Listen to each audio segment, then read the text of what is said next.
देते हैं कि इसलिए मैं 2 लाइन आप लोग के लिए बोलना चाहूंगी कि जो हम कलाकारों को समझ सके ऐसा इस महफिल में कोई होना चाहिए।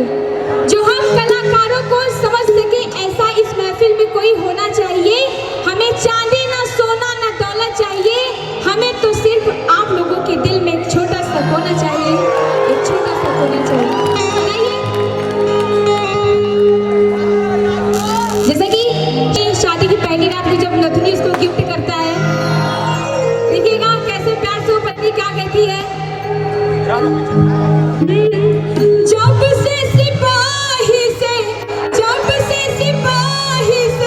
पहले हवलदार होना दुनिया में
क्या कहती है वो?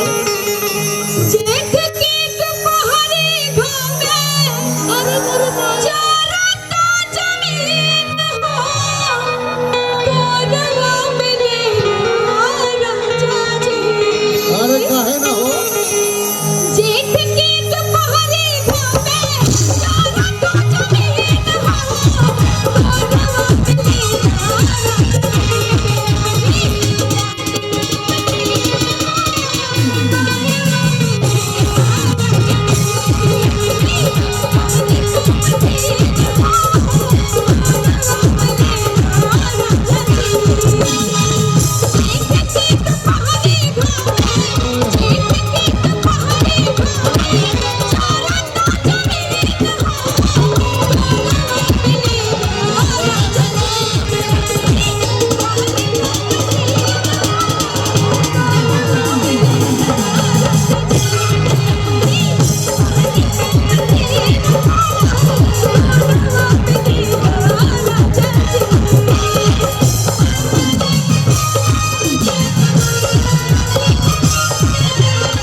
और हमारे गिरिजेश गिरी जी एक बार फिर 501 रुपए का पुरस्कार और इनामों के बौछार के साथ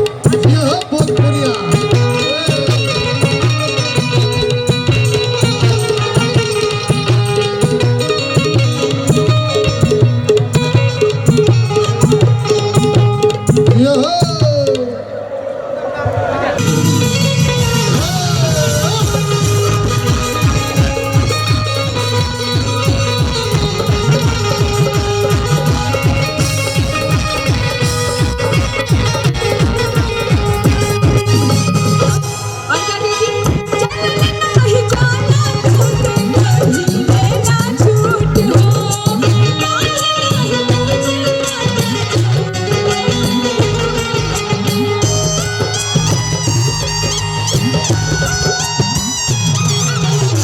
चलना नहीं जाना तुझसे कहीं लेना झूठ हो बात नहीं पूछे बात जान तुझसे झूठ हो ऊखी पूखी मनवा गोरे ऊखी पूखी मनवा गोरे ये हंसो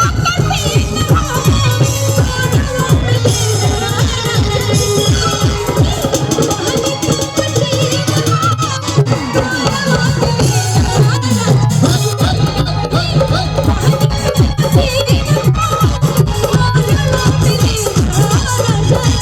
शांति बना रखे,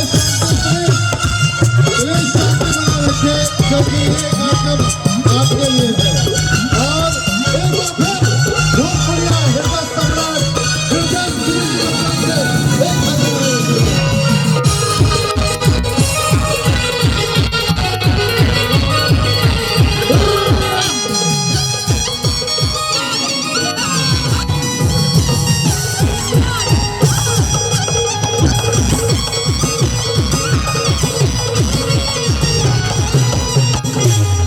भैया बड़ा ही प्यारा डांस कर रहे ये थे भैया मत बोला, ना तो आत्महत्या हो जाएगा। भैया ना एक मिनट इनको आगे जरा बुला दीजिए ना हमें एक मिनट ये देखिए हमारे स्टार नाइट के करता धरता group star night group Girjesh Giri ji से मैं निवेदन करूंगा इधर मैं आइए।